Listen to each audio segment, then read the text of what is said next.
todzira kandobva naenda kwandoenda dhora rangu pane kuti wewe unofunga kuti unodiwa nemunhu asingakude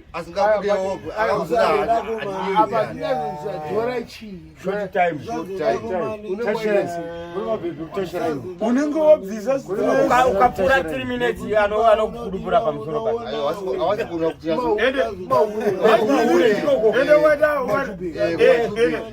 dzakawanisa kwari 3 minutes dzakawanisa kwari ukapfuura 3 minutes ari kutaura kuti top up anoita top up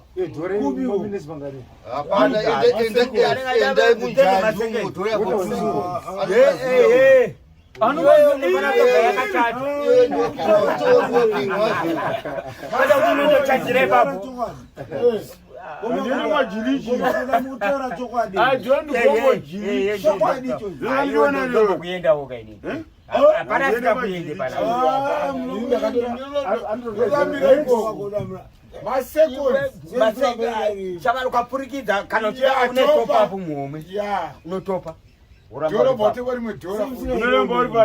pamusoro ipa uchitopa chabuna unoramba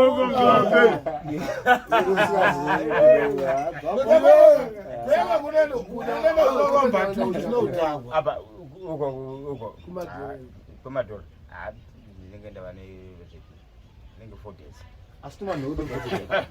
zvechivatara chokwadu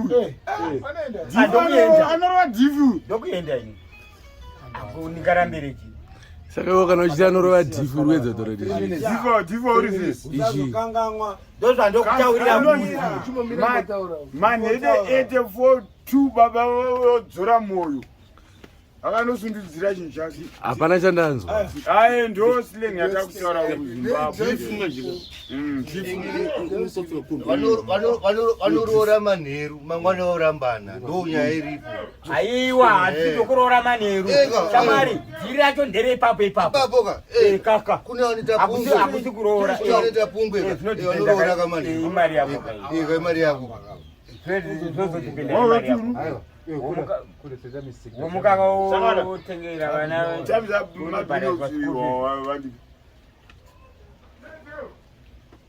Simba, saka iwe toda mbokubvunza iwe ndokona kunge ndabuda munjanje nayo sabude munjanje njanje handi wakambopinda munenge off-road apapo saka tii chakazoitika makazogadzirisa hatina saka uchiri parani here kana kuti kuonana muri kuona tiri kuonana ndisisiri parani asi muri kutaurirana zvenyu DJ Fantan DJ Fantan havatombozive futi kuti wadiji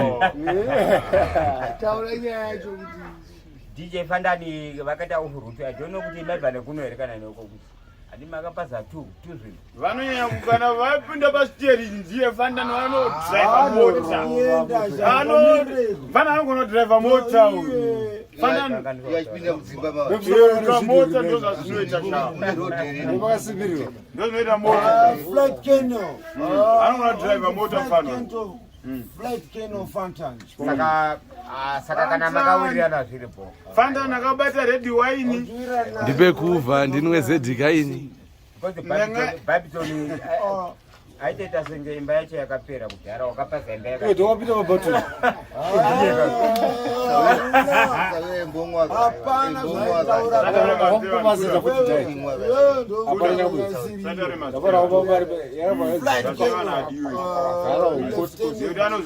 Mbatutu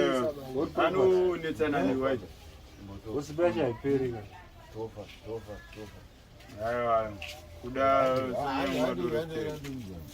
ndopinda bi kaka mablanco una chigubi yekukurowa chigubi chinoiswa aiwa murikuona mupeye wawa wedhora zvaunoita majeka unoti Mbatutu hausi wawa tikataura tiwawa tetakangana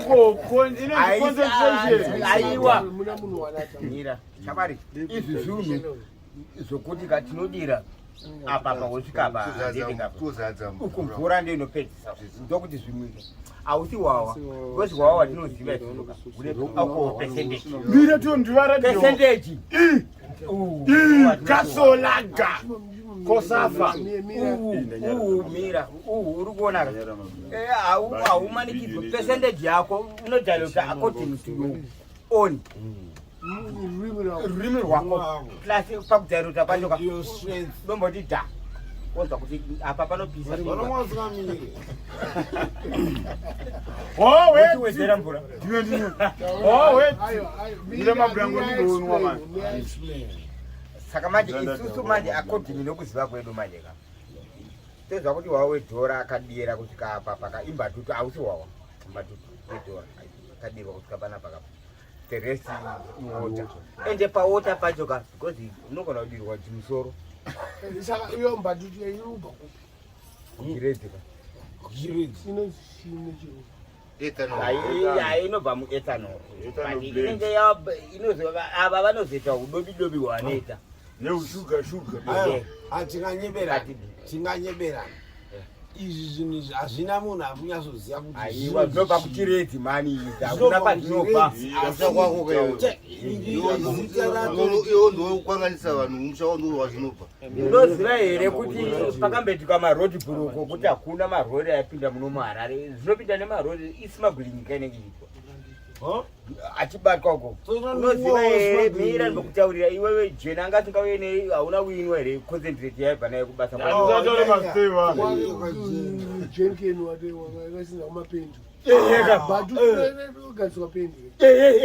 ndozvandoda kutaura concentrate when it is pure it's 100%.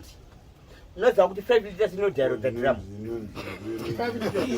inodhirota drum if it is pure 5 liters inodhirota 210 liters kana iri paupiwa hwayo 5 liters idrum ende chikubwa 5 liters chachichipisa kunge mvura saka 2 liters mukatengerwa imimi 2 aiwa isusu hatitenga 5 liters ndati haitenga haisi piwo uyu uri kuona kwanondotenga hati tichataura machita pazvinotorwa ikokoka uri kuona avo vanenge vatodhilotawoka but yavo tineti piwa painodzoka inobva yadhilotwa futi ka uyu utengesera isitodhilotawo tausa kuti pane vanhu vangani pakati pane vanhu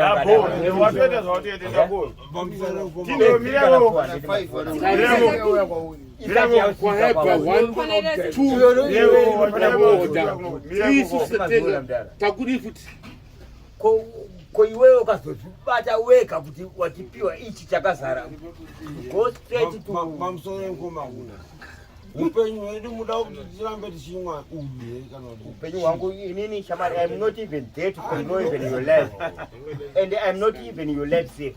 Just live your life. Live your life. Kuda kana chikoro Akatisha. Akara kuona tiri kuchikora kuda kana mukwanise. Aiwa, ndoingira kuda. Kuda anda chowali akana chikoro achirunzi. Kana wana Mbatutu no chimonyarara dambonzo.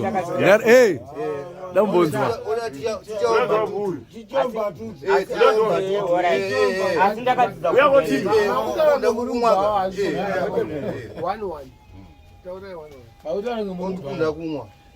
Wati kuda na kuita ticha akaita sei? Fonzo kana kufunga. Fonzo ione ni dzinosonga yedu atakuwa.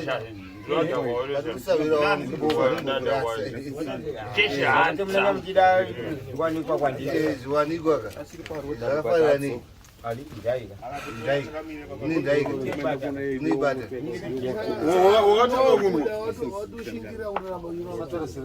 Hapana muri kuona inini handidi kunyeba. Inini makosi yataura. Unoza kuti yakatanga umwa unoza kuti ndanda nechi. 3 months. Ngamwe wawe. Jecho kwa. Amane zvinhu zvangu zvanga. Ndakatodi wawa mukati. Ndasvika 3 months chadya. Ndakatanga nezuro chaiye. Minox. Tinatoka tichuru ticha. Tikakora kana masini. Iya, ndakadaro mani. Aiwa, ndakaita.